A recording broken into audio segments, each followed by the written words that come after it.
Yeah, I think in the beginning it's about you and your circle. Okay. Right? You take your circle, you got the people that grind with you every day and share your dreams and slept on the floor with you, and you know, and then you make it out. And then you look and he's like, okay, what else? Jay-Z is widely regarded as one of the greatest businessmen in hip-hop history. From selling CDs out of his trunk to becoming a billionaire, his journey is the definition of a come-up. But the more you dig into the history of how Jay got to where he is, the more you start to question, was it really all just talent and smart business moves? Or did he outplay and outmaneuver his own people to get ahead? Dame Dash and Kareem Burke just put more dirt on Jay-Z's name, reigniting the age-old debate. Was Jay-Z a strategic mastermind who made the right moves? Or was he just a snake who turned his back on the very people who built an empire with him? For years, Dame Dash has been one of Jay-Z's loudest critics, and he's never held back from airing out his grievances. But now he's doubling down, pulling back the curtain on something that a lot of people refuse to talk about: Jay-Z's shady business ties with Lyor Cohen. If you know anything about hip-hop history, then you know Lyor Cohen is one of the most infamous figures in the music business. He's been accused of being a culture vulture, a mastermind manipulator, and someone who profits off Black artists while keeping control of the industry in the hands of the elite. Dame has long claimed that Lyor came in and convinced Jay to turn his back on his day ones, Dame and Biggs, in exchange for a bigger bag and more industry power. And let's not forget, Biggs may have been more reserved than Dame when it came to calling Jay out publicly. But according to multiple sources, Biggs might have actually hated Jay more than Dame ever did. Plus, I don't trust Lyor. Period. Anything he doing, I don't trust. I know what he did with music. You're saying the It's opioid problem's the opportunistic. problem. Yeah, I got people to feed. All right, so we all know Dame Dash has had a one-sided beef with Jay-Z for years. And while fans have accused Dame of being bitter and jealous, Dame is now saying the real reason he's so upset is because Jay betrayed the culture by cozying up to people like Lyor Cohen, a man who's been accused of profiting off Black culture while exploiting Black artists. But let's take it back to the beginning. Back in 1995, Jay was on the grind, selling CDs out of his trunk, trying to get a label to take him seriously. But when the industry kept closing doors in his face, he decided to bet on himself. Alongside Dame Dash and Kareem Burke, he launched Rockefeller Records, making moves independently before anyone believed in them. Their hustle paid off when they locked in a distribution deal with Priority Records. And by 1996, Jay dropped Reasonable Doubt, an album that would later be considered a hip-hop classic. Former state property member Oskino once revealed, "When I was running with Biggs, I heard him say more bad stuff about Jay-Z than Dame did. He just didn't like the way Jay was moving." If even Biggs, the quiet and reserved one, was this upset with Jay, then you already know something shady must have gone down. So let's break this down. Did Jay-Z betray his people to get ahead? Or are Dame and Biggs just bitter because Jay made better business moves? Back in the 90s, Jay was grinding, trying to make a name for himself in hip-hop.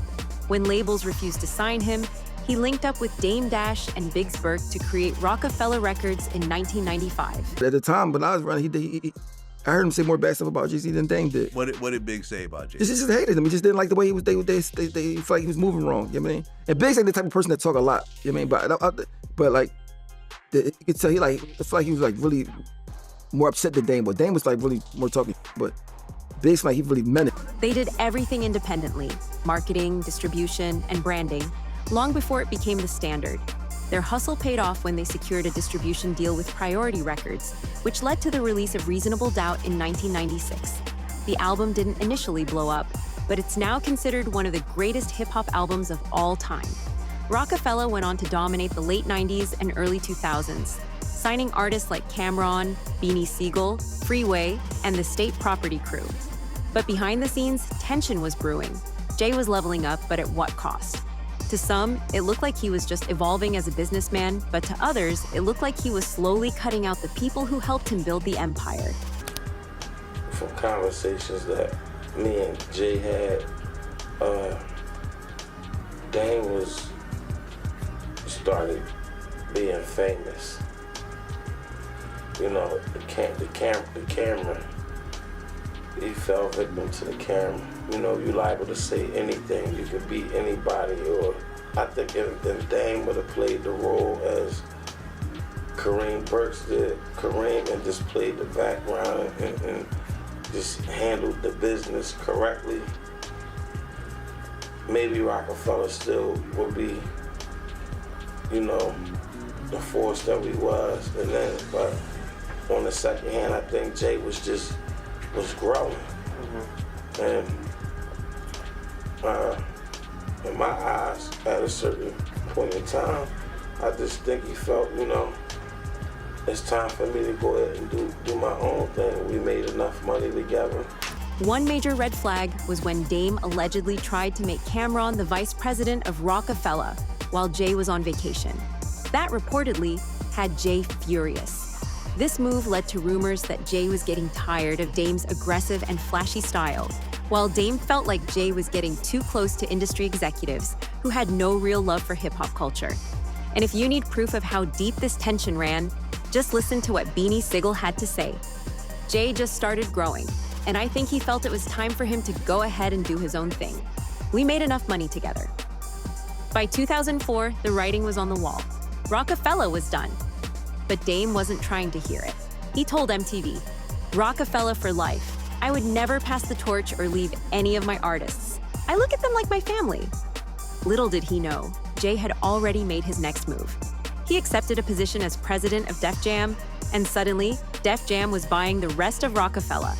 Now keep in mind, Dame and Biggs had already sold half of Rockefeller to Def Jam in 1997 for just $1.5 million. But in 2004, when Def Jam came back to buy the other half for $10 million, Jay-Z was the only one who walked away with control.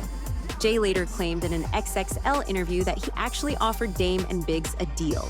He said he was willing to walk away from Def Jam and Rockefeller if they let him keep the Reasonable Doubt Masters, but they refused. So Jay took everything. But here's where things get even messier. Dame has always said that Jay didn't just betray him and Biggs, he betrayed the culture by aligning himself with Lyor Cohen. Dame has long accused Lyor of being a culture vulture who played Jay against his own people. And let's be real, divide and conquer is one of the oldest tricks in the book.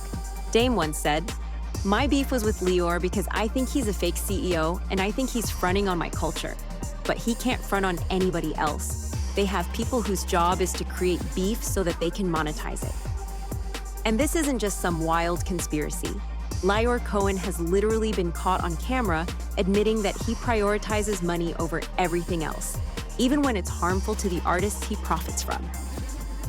Back in 2018, he went on The Breakfast Club, and Charlemagne called him out for signing artists who glorify substance abuse despite knowing how dangerous it is.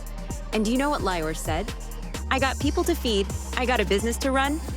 So now that we know what kind of person Lyor is, let's circle back. If Jay-Z really aligned himself with this man, what does that say about him? Fast forward to today, and Dame is still talking about the Rockefeller fallout, and he's not backing down.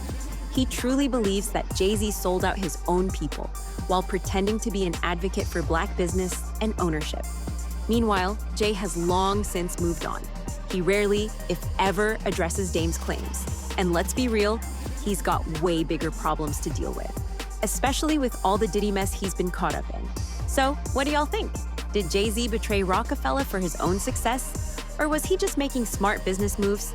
And what about Lyor Cohen? Do you think the rumors about him being an industry plant sent to manipulate hip-hop have some truth to them? Let me know your thoughts in the comments, and let's get into this conversation.